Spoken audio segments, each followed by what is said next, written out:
Todd, what was your assessment of the game tonight? My assessment of the game.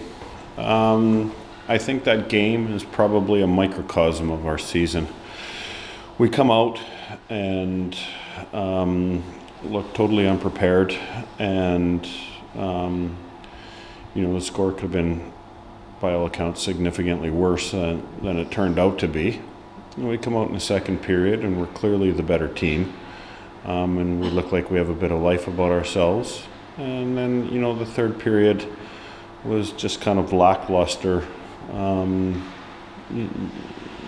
that's that. Unfortunately, is probably me saying that to you too far many times, and why we find ourselves in our current position. A couple of positives tonight. Obviously, Sam Jones back in the lineup. I mean, what kind of difference does that make to have? For a long time now, we've been without the full bench. So, what kind of difference does that make? Well, we're hoping it makes a difference, and it was nice to see Jonesy back in.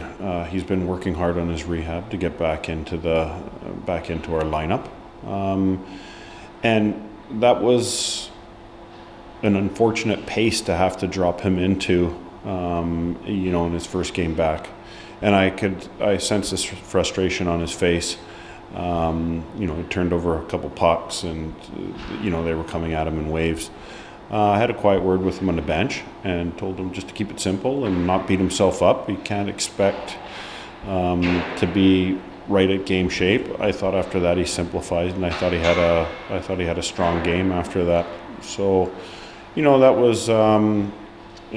As I said, he was influential in our lineup as a young guy before he was injured, and hopefully that continues for the rest of the season. And the other, of course, was Carlo Fanucci breaking Bobby Chimont's record for the top point scorer for the club. Just want to maybe give us a summary of how important Carlo's been at his time at the club.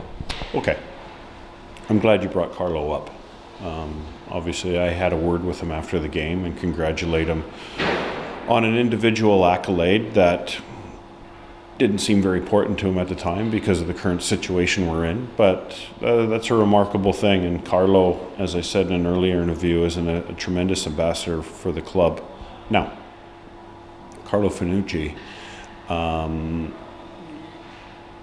would say of the last couple of weeks, has really personified what it takes to win the hockey games with an individual effort. Everybody can see with their own eyes what he's trying to accomplish out there, what he is accomplishing out there.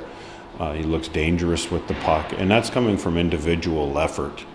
And what you saw in the second period is a number of players jump on board with that and then abandon that in the third. And that's unfortunate. So I tend to feel it's probably more frustration, with ourselves individually, and guys have to expect more. But I think, if I'm going to be completely honest, I think that we've had a number of guys here for a number of years, and when you don't have the worry of your job hanging over your shoulders, it's easy to get complacent. So regardless of what happens, if you're middle of the table team or you're in last place, you don't have those worries. And that's important to note, because some players will continue to fight and some players will get comfortable and not produce the same as when they came and were hungry and keen to please. Now, I think that comfort level has to be accepted not just by the players' shoulders, but the coach's staff, as well as the organization. There was a reason why we got into the Elite League and dipped our toe into it. That first year was a very frustrating year, but everybody was together and fighting together. And then subsequently in years, we continued to build on that. And there was a reason why we were a middle place team, somewhere between 7th and 5th, and got to some lofty heights, and some would argue overachieved for periods of time throughout. seasons. But you don't stay there and you don't get there without the hard work. And that has to come from everybody. And, sometimes, even in recruiting, a guy scores 30 goals for you and you say, yep, we want that back.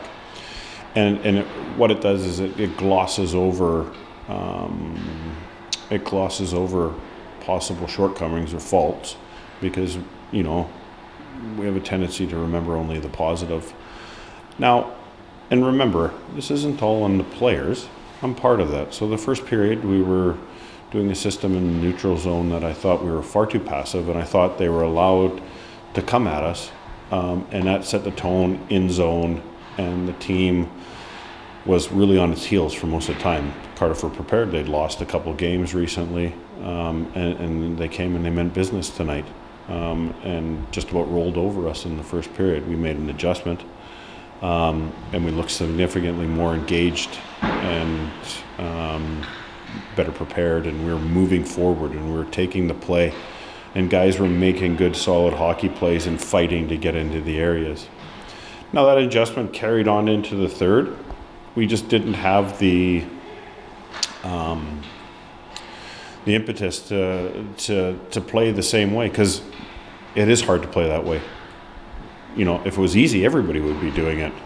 And that's why we, not only this recent run, but I really think since the start of the season, it's been so up and down that people don't know, well, they're starting to come to know what to expect in results, because ultimately if you just look at the math, we're only averaging 1.97 goals a game in the last 10, 12 games.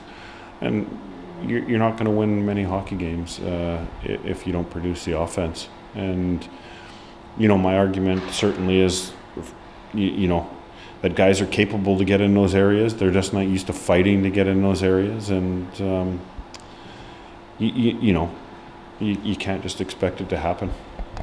Moving on, tomorrow night we go away to Glasgow. Obviously, I think we're all aware of the issues that team is having at the moment. How do you go about, capitalising on that? And getting we're having worse issues.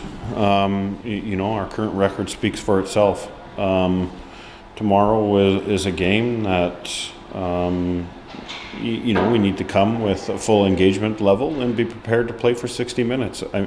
Honestly, I'm standing here sounding like a broken record, but everybody who was at the hockey game tonight and was watching that game saw a completely different team in the second period than the first and third. Completely different, 100%. And if you don't have that engagement and effort level, I'm not going to say by playing like we did in the second period, you're going to win every hockey game. No, absolutely not. What I'm going to say is you're going to give yourself a chance to win a hockey game. And that's the key. That's the key for me. And just finally, obviously, the club recognised Pride Weekend this weekend. How important is it for you that the club and the league promote these kind of events?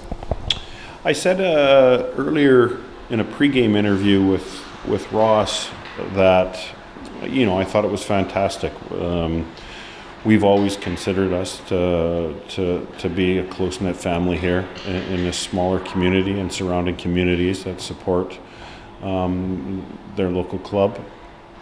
It's important that everybody feels included in this building, regardless of who you are. And I thought it was very well received tonight. It's something that we've never done in this building before, certainly to my knowledge. And I thought people were very engaged and supportive tonight. And hockey's a sport that should be open to all. And I think it's a good thing that the league and the team recognize that. Thank you, Todd. Thank you. Cheers.